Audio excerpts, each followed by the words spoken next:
Hi everybody, Adam here. Welcome back to our Lego room. Lots of exciting projects on the go here.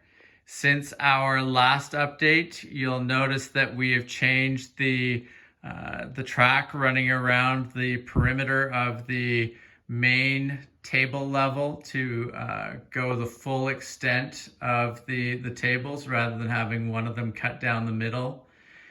We have also started to work on putting a second level into the tables. And as part of that, I've started to experiment with having train track running from the main table level all the way up to that second tier, so that we can have the trains fully traverse the entire layout. So really excited about that. Lots of cool potential there. In addition to that, we've also been unpacking and starting to fix up more of our modulars for the Lego City. And we've been doing a lot of sorting and prep work around our storage area. So let's dive in and look at some of these things in more detail. So the first thing I want to take a look at here is the second level that we're building onto the layout. Now, the goal behind this is to allow us to have maximum track at this end of the table here, and then still have another layer on top where we can do a lot of building. We're going to have in the middle section here a Lego Ninjago area.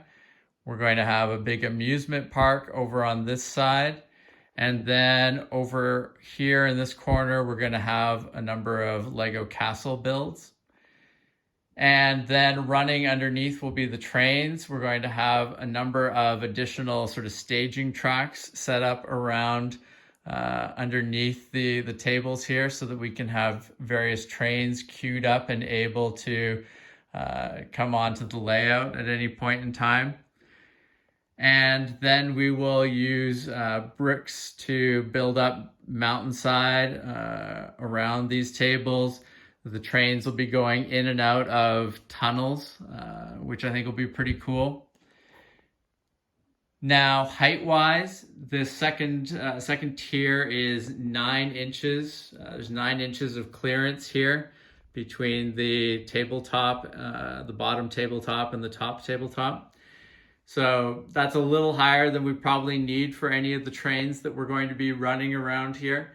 But I wanted to give kind of maximum clearance just in case, something comes up where we've got an extra large train that we want to run, or there's something different that we want to do in the transition between the main table and that second tier. So 9 inches is what we've got to play with there for trains to go underneath. And with the trains running underneath there, the next thing that sort of popped into my head was, it'd be really cool if we were able to have trains running around the main line and then have them transition to, to the second tier. And, towards that end, I've basically been prototyping what you see here, which is a track that winds up and slowly ramps up over the course of the entire table length here, and then wraps around, and then it will come back down the other side here to allow the trains to transition onto the second level. And so, as I said, it's 9 inches clearance there. With the tabletop above, it needs to have a change in height of 11 inches. And it's doing that one plate at a time, one plate per track piece. So you can see here as it goes along, it's basically adding one plate for every track piece as it goes, which ends up being a lot of bricks, but leads to quite a smooth ride for the trains. So let's take a quick sample train ride here and see how it looks. So now you'll notice that there's a switch down here, which allows the trains to either loop around the mainline interior loop or transition to this track that will take it up to the second tier. And as the train runs along here, you'll notice that it maintains quite a smooth and stable ride up the track. Quite happy with how that is playing out with the slope change that I have currently of 1 plate per track.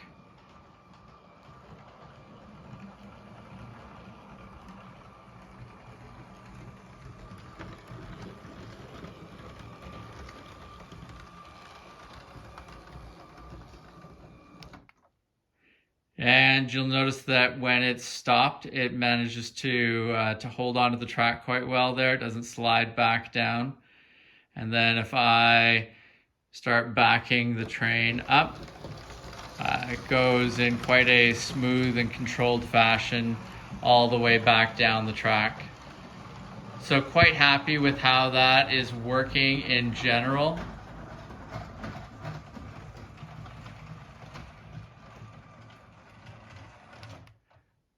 Now let's take a look at that from a different angle. Now I've talked about this before, but I'm really happy with the different sight lines that we have of our Lego trains and Lego City with the different walkways that we have in between our tables. So looking at the train from this particular vantage point, again, you can see the how smooth the train is going up the elevation change here. And you can see just how that 1 plate per track is working out. So quite happy with that in general. And again, you know, reverse and going forward, both working out quite well for the train.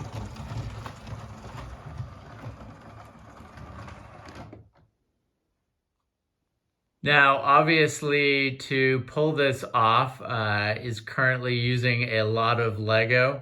And so I've made good use of a number of Duplo pieces to ease the burden on the number of Lego bricks that are being used so far in this track. But overall, to pull this off with strictly Lego bricks would be quite a huge number of bricks, because the elevation change is so steep and the track is so long that it would just be a ton of bricks. And I would personally really rather use those bricks for other things in our layout. So my plan is to start transitioning this over to a wood support system. So I'm going to try using some very thin plywood sheets that will go along underneath the track, and then I'll have wooden supports that are underneath periodically to prop that up. And I think that will work out really well, and then I can build up Lego around that those wooden supports to really kind of mask it and still give the feel of Lego throughout the layout. So that's the next step that we'll be working on and trying out. But really happy with the potential here. I think it's going to be really great to have the trains running over top of the main line here. And down here, they're going to be running over this portion of the main line as well. So I think we can make some pretty cool bridge areas around that. I think it's always great when you've got trains running on multiple levels. So really excited about what we can accomplish there, and looking forward to starting out that wood experiment and see how it works out. Now, as I mentioned, we've also made some changes to the main track line going around the table.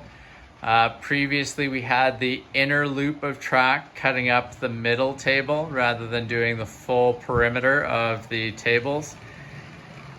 I think having it go around the full perimeter of the tables will be nice. I think it's nice to have that full distance being covered by the trains. It also clears up some of that space in the middle tables there so that we can have our big sweeping track to do the transition from the main line up to the second level. So quite happy with that. And then we also get some additional room in the middle table area here for rail yards.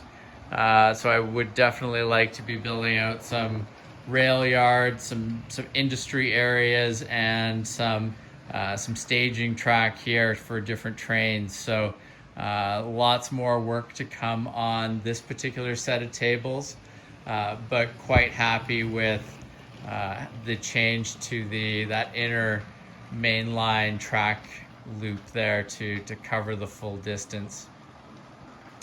And as you can see, like I was mentioning before, you know, I think it's going to be really cool for these trains to be going underneath the bridges and having trains going over top of them.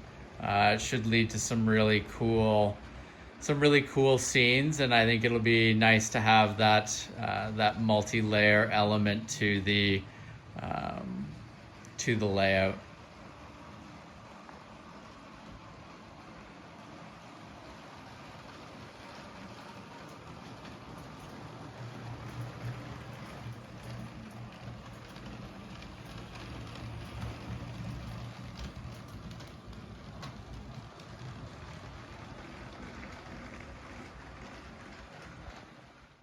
Now, in addition to working on the trains, we've also been continuing to unpack and start to, you know, get our modular buildings up on the table. Still lots of work to do here in the unpacking of modulars. Still a number of pieces that need to be put back onto these buildings now that they're out of their storage boxes. And you can see in the case of the Grand Emporium, we haven't unpacked all the floors yet, so you know, still work to be done there, but nice to see a lot of those buildings starting to come out. And you know, this section of the city will continue to take shape in the coming weeks as we get everything rebuilt, unpacked, and you know, up to the level that we want it for display purposes here. And in addition to working on the layout, we've also been doing a bunch of storage work. So lots of sorting and, you know, starting to get things organized over here in the Acro Mills containers. So make sure to check out our Lego storage video series for more information on what's going on over in this part of the Lego room, but lots of cool and exciting things ahead there. And that concludes our look at the changes that have been going on in our Lego room. If you have not subscribed to the channel, please make sure to do that so that you don't miss out on any of our upcoming videos. Lots of exciting things ahead as we continue to build out the second layer of the layout. We're going to be working on the elevated track and getting that to the point where it's complete. So lots of exciting things there. As I mentioned, there's going to be some more Lego storage updates as we talk through the sorting and labeling that we're doing for our storage containers. And we'll also be talking a bit more about the planning and layout of our Lego city. So make sure to, as I said, subscribe so that you don't miss out on any of those cool updates. And we will see you again soon. Thank you very much for watching. Take care. Bye.